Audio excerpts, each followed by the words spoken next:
72년 2월호 신앙문답 문 1. 오늘날 교회가 너무 복잡하게 되었는데 어떠한 방법으로 이것을 없이 할 수가 있겠습니까? 교회는 하나님의 말씀대로 될 것을 믿는 것이 소망이며 말씀 그대로 가르치는 것이 사명입니다. 그런데 교회가 복잡해진 원인은 간단히 말하면 몰라서 그렇습니다. 지도자들이 성경을 분명히 알지 못하고 싸우지 않을 일에는 싸우고 싸울 일에는 싸우지 않게 되니 자동적으로 교회가 복잡해질 수밖에 없습니다. 그러므로 하나님께서 교회 안에 쭉정이와 알곡을 가르기 위해서 공산당을 들어 교회를 까불어 보는 역사를 하게 할 것입니다. 예를 든다면 타작마당에서 곡식을 두드리고 까부는 일을 하는 것은 알곡과 쭉정이를 골라 알곡은 모아들이고 쭉정이는 버리기 위한 목적일 것입니다. 교회는 이제부터 자동적으로 알곡이 되는 사람과 쭉정이가 되는 사람을 갈라지게 될 것은 사실입니다. 알곡은 멸공 진리의 하나님의 말씀을 들을 때 너무나 고맙고 감사해서 기뻐할 것이요, 쭉정이는 멸공 진리의 말씀을 오히려 반대하고 나가게 됩니다. 어느 교파나 종말의 진리 운동을 통하여 파동이 일어나게 되는 것은 산 믿음을 가진 자들이 멸공 진리의 말씀을 만족하게 받아들여 이 진리를 따라 나오기 때문입니다. 이렇게 되므로 교파 안에 있던 사람들이 목숨을 아끼지 않고 싸워 나갈 때에 말씀을 중심한 단체가 자동적으로 이루어지게 되는 것입니다. 말씀을 바로 증거하는 종이 없으므로 혼란에 빠졌던 교회는 말씀을 바로 증거하는 종이 나타날 때 각성을 받게 되고 바른 신앙을 가진 사람이 그 말씀의 빛을 따라 한데 뭉쳐지는 일이 있어 초대교회는 자동적으로 이루어질 것입니다. 교파를 목적한 것이 참된 신앙이 아니라면 진리를 사랑하는 사람은 교파라는 울타리를 벗어나서 진리 안으로 들어오게 될 것은 사실입니다.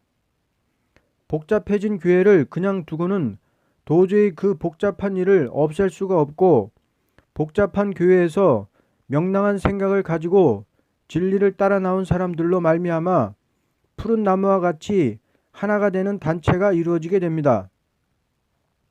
예를 든다면 선거운동을 할 때 복잡해졌던 청중이 완전히 당선자가 나왔을 때에는 자동적으로 조용해지는 것과 같습니다. 오늘날 종들이 서로 자기가 옳다고 떠들고 있지만 가장 영계가 높고 말씀이 밝은 종이 나타나서 진리의 봉합부를 높이 들 적에 그 말씀 앞에서 자동적으로 심판을 받게 될 것입니다. 계시록 11장 1절 2절과 같이 청량받는 자와 이방에게 밟힐 자가 이때에 완전히 갈라지게 됩니다. 지금 교회가 극도로 복잡해진 것은 알곡과 쭉정이가 될 사람들이 갈라질 때가 온 증거라고 봅니다. 하나님께서 교회의 복잡한 것을 없이 하기 위하여 친히 그 입에 말씀을 준 종을 나타나게 하므로 이사야 59장 21절 이하와 같이 되는 것입니다. 문 2. 오늘날 교회가 아무리 예배를 보아도 역사가 없는데 그 원인은 무엇입니까? 예배라는 것은 다음과 같은 세 가지 요소가 부합되어야 응답의 역사가 내리게 됩니다. 첫째, 양심으로 하나님을 경외하는 것이 있어야 하며, 둘째, 신앙 사상이 하나님의 말씀과 합리화되어야 하며, 셋째, 실천 생활에서 하나님을 가까이 하는 일이 있어야 합니다. 오늘의 교회가 예배를 드려도 아무런 역사가 없는 것은 이 세 가지 중에서 잘못된 것이 있기 때문이라고 봅니다. 하나님을 공경하는 양심이라는 것은 사람에게는 조금도 보이려고 하는 것이 없는 것입니다. 그러므로 하나님만 영화롭게 하려는 마음에서 조금도 형제를 판단한다든지 멸시한다든지 무시를 하는 것이 없이 하나님께서 택한 자를 사랑하는 것과 같은 양심이 있어야 합니다. 하나님께서 택한 자를 향한 마음이라는 것은 항상 불쌍히 보는 것입니다. 아무리 택한 자가 잘못된 일이 있다 해도 하나님께서는 불쌍히 보는 마음으로 그를 대하시는 것이니 우리도 항상 형제를 불쌍히 보고 아끼는 마음으로 대하는 것이 있어야만 하나님과 교통할 수 있는 체험을 받게 될 것입니다. 예배를 보는 사람의 생각이라는 것은 하나님의 말씀에 대하여 조금도 가감이 없이 말씀 그대로 믿고 그대로 순종하는 것이 있을 때에 진리대로 이루어지는 체험을 날마다 받게 되는 것입니다. 그리고 성도의 생활이라는 것은 하나님의 뜻에 따라서 살기 위하여 십자가를 지고 나가는 희생적인 생활이 있어야만 합니다. 그러므로 양심, 사상, 생활이 하나님과 연합된 자라야 예배가 상달되며 그 예배를 통하여 날마다 새로운 역사를 받게 되는 것입니다. 교회가 예배를 보아도 아무런 응답의 역사가 내리지 않는다는 것은 하나님과 그 사이에 무엇이 막혀 있는 증거라고 봅니다. 빌라델비아 교회가 항상 열린 문이 있는 것은 적은 능력을 가지고도 말씀을 지켰기 때문이라고 계시록 3장 8절에 말씀하셨습니다. 이와 같이 성도의 생활이 양심, 사상, 실천에 있어서 하나님께서 응답을 내려야만 할 형편이 될 때에 언제나 예배를 통하여 그 응답의 역사를 나리게 됩니다. 지금 이때에 드릴 예배는 시국 난제 해결을 목적하고 기도나 찬송이나 설교나 모든 것이 앞으로 오는 큰 문제를 어떻게 해결하느냐 하는 데서 맹렬히 부르짖는 것이 있어야 하겠습니다. 그러므로 예배하는 사람들이 시국의 난제를 등한히 여기는 일이 있으므로 아무런 응답이 내리지 않는 것이니 우리는 이 시국 난제를 어떻게 해야 돌파할 수 있겠느냐 하는 불타는 마음에서 예배를 드려야 앞으로 큰 역사가 나리게 될 것입니다. 문 3. 사람이라는 것은 어떠한 방법으로 일을 해야 올바른 일을 할 수가 있습니까? 인간은 활동이 없이 살 수가 없고 생명이 없이 활동할 수 없는 것이 인간입니다. 그러나 활동이라는 것도 여러 가지가 있는데 올바른 일을 할 수 있는 단계에 들어가기까지 활동하는 사람은 심히 적다고 봅니다. 그러면 사람의 활동에 대하여 다음과 같이 구분을 지을 수 있습니다. 첫째, 정신작용의 활동입니다. 보통 사람들보다도 특수하게 정신작용이 발달된 사람이 있습니다. 이런 사람들은 보통 사람들이 알지 못하는 것을 생각해낼 수 있는 두뇌를 가졌다고 봅니다.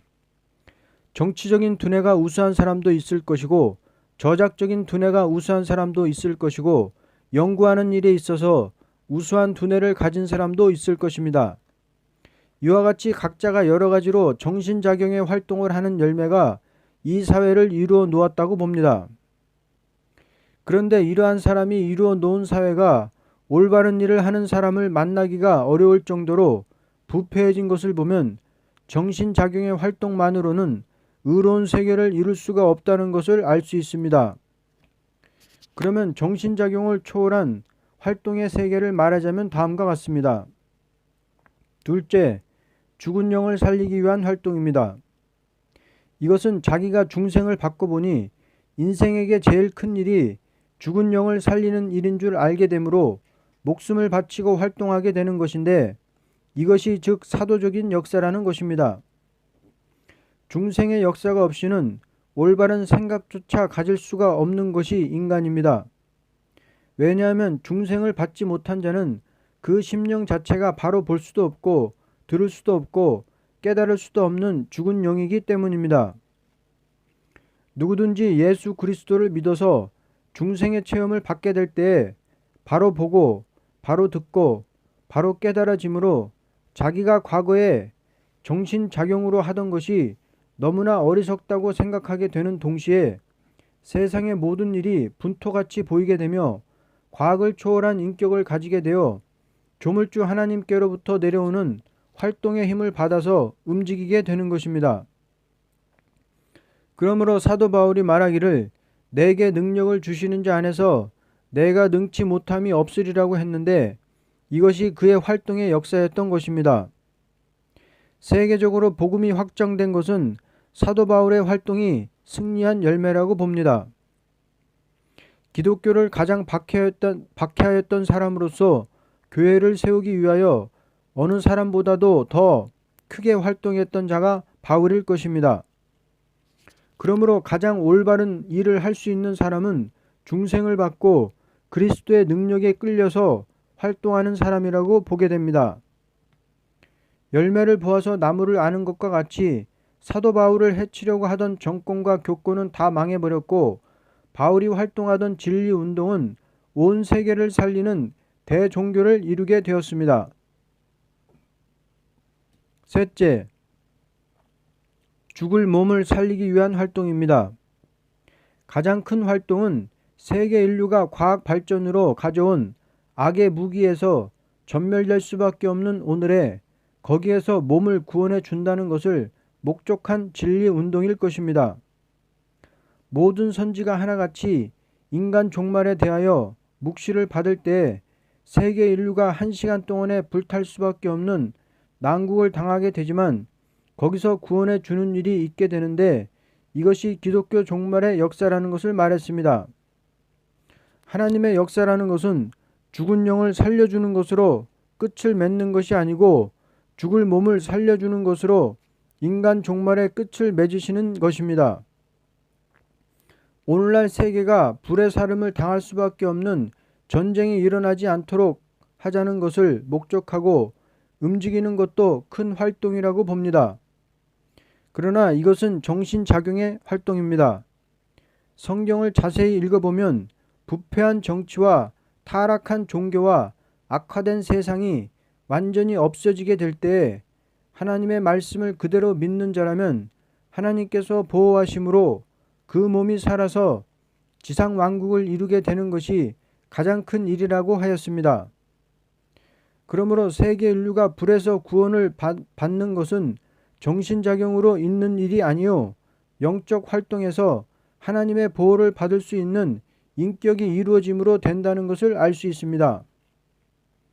모든 성경에 영과 육을 아울러 불에서 구원해 주는 일이 제일 큰 일인 것을 말해 놓았으니 우리는 이 역사의 힘을 하나님께 받아서 활동하는 일이 가장 올바른 활동이라고 봅니다.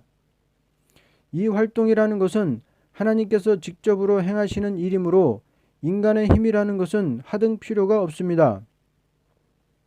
그러므로 하나님만 바라보는 신앙에서 그 말씀을 자세히 읽고 자세히 듣고 자세히 증거하는 일을 할 때 하나님께서 그 말씀대로 능력을 주시고 그 말씀대로 구원해 주시는 일이 있으므로 새 시대가 이루어지는 것입니다.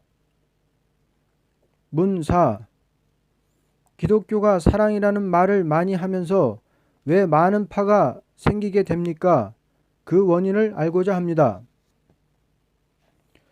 오늘날 기독교가 사랑이라는 말을 많이 하고 있는 것은 사실입니다. 그러나 그 사랑이라는 자체가 그리스도의 사랑에서 본질이 떠난 사랑이 될 때 이것은 오히려 불만이 생기는 단체가 되고 마는 것입니다. 소위 하나님의 종이라고 하는 사람들이 그리스도의 사랑을 그대로 남에게 주기 위하여 목숨을 바치는 것이 마땅하다고 생각하지를 않고 남에게 사랑받기를 좋아하고 대접받기를 좋아하는 마음이 앞서게 될 때 자동적으로 양떼들이 갈라지는 일이 생기게 됩니다. 어느 종이든지 양떼들에게 그리스도의 사랑을 주기 위한 목적에서 나아가는 일밖에 다른 일을 하게 될 때 이방인보다도 싸우는 일이 더 많게 되는 것입니다. 그 원인은 양떼를 살리기 위한 것보다도 이용하려는 마음에서 인간의 사랑으로 포섭하는 일을 하기 때문에 그리스도의 참된 사랑을 체험하지 못한 어리석은 교인들이 그 사람을 참된 목자로 아는 일이 있으므로 전부가 자기를 위한 사랑이 되고 보니 파가 많아지는 것입니다. 교육자는 자기를 위하여 양떼를 포섭하고 양떼는 영적 문제보다도 임시 자기를 좋게 해주는 교육자를 따르게 되니 자동적으로 기독교는 그리스도의 사랑과는 거리가 멀어지게 되고 인간의 사랑에서 서로 사귀게 되는 단체에 불과한 것이 되기 쉽습니다. 그러므로 기독교가 하나가 되려면 먼저 지도자들이 그리스도의 사랑에 녹아져서 양떼를 살려보겠다는 뜨거운 마음으로 활동하는 일이 있어야만 하나님께서 역사를 내리심으로 되는 것입니다. 가장 어리석은 사람은 참 사랑이 무엇인지 모르는 사람입니다. 기독교라는 것은 사랑의 본질이 변하게 되면 마른 나무같이 되고 맙니다. 에베소 교회가 모든 것이 다 훌륭하지만 처음 사랑이 없으므로 촛대가 옮겨질 위험이 있으니 회개하라고 한 것입니다. 그러므로 이제부터 기독교는 순교자 동무로 뭉쳐지는 단체가 됨으로만 완전한 교회를 이룰 수도 있고 완전한 그리스도의 왕국을 이 땅에 이루어 놓을 수가 있는 것입니다. 문 5. 기도라는 것은 어떠한 기도라야 응답의 역사를 받게 됩니까? 기도라는 것은 예수님의 이름으로 구할 때에 예수님의 이름으로 응답을 받게 됩니다. 그러면 예수님의 이름으로 구하는 기도는 어떠한 것이냐는 것을 우리는 알아야 할 것입니다. 첫째, 조금이라도 외식이 없는 기도라야 예수님의 이름으로 상달되어 응답을 받게 됩니다. 기도를 할 때 사람에게 보이려는 것이 있으면 아무리 예수의 이름으로 구한다 하여도 주님께서 그 기도를 들어줄 수가 없는 것입니다. 왜냐하면 사람에게 보이기 위한 기도이기 때문입니다. 기도라는 것은 말을 많이 하는 데서 응답이 있는 것이 아니고 조금이라도 거짓이 없을 때 그 기도의 응답을 받게 되는 것입니다. 둘째, 조금이라도 말씀에 가감이 없는 기도라야 예수님의 이름으로 상달되어 응답을 받게 됩니다. 왜냐하면 예수님은 하나님의 말씀이 이루어지기 위하여 역사하시기 때문입니다. 만일 예수님께서 말씀에 가감된 기도를 들어주신다면 비진리와 동참하는 일이 될 것입니다. 그러므로 진리를 위하여 죽기까지 순종하신 예수님께서 말씀에 가감된 기도는 책임을 질 수가 없는 것입니다. 나는 40년간 기도 생활에서 말씀이 가감된 기도는 응답이 있을 수 없다는 것을 체험했습니다.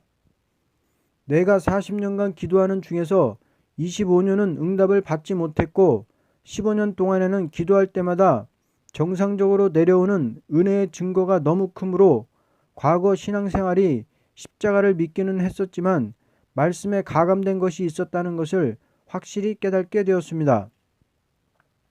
셋째, 조금이라도 마음에 죄가 없는 기도라야 예수님의 이름으로 상달되어 응답을 받게 됩니다. 인간의 죄를 위하여 죽으신 예수님께서 죄가 있는 사람의 기도를 받고 응답하시는 것이 아니요 죄가 완전히 없어진 사람이 되어 기도할 때 얼마든지 큰 응답을 나리시는 것입니다. 누구든지 기도로서 응답을 받는 생활이 계속으로 있게 되려면 중심 성결이 있어야 합니다. 내가 과거에는 사람에게 성결이 있을 수 없다고 생각하고 마음에서 생기는 죄를 없애기 위하여 기도하는 일이 없었던 것입니다. 그런데 이때에는 아무런 응답의 역사가 없었습니다. 그러나 사람의 마음에는 죄가 있다 하여도 십자가를 믿음으로만 구원을 받는다고 했던 것이 잘못된 노선이었다는 것을 깨닫고 중심 성결을 믿는 신앙에서 해산의 수고를 다할 때에 큰 응답을 받게 되었습니다. 누구든지 죄의 생각 하나라도 가졌다면 그것을 회개하기 전에는 주님께서 그 기도를 듣지 않으시는 것입니다.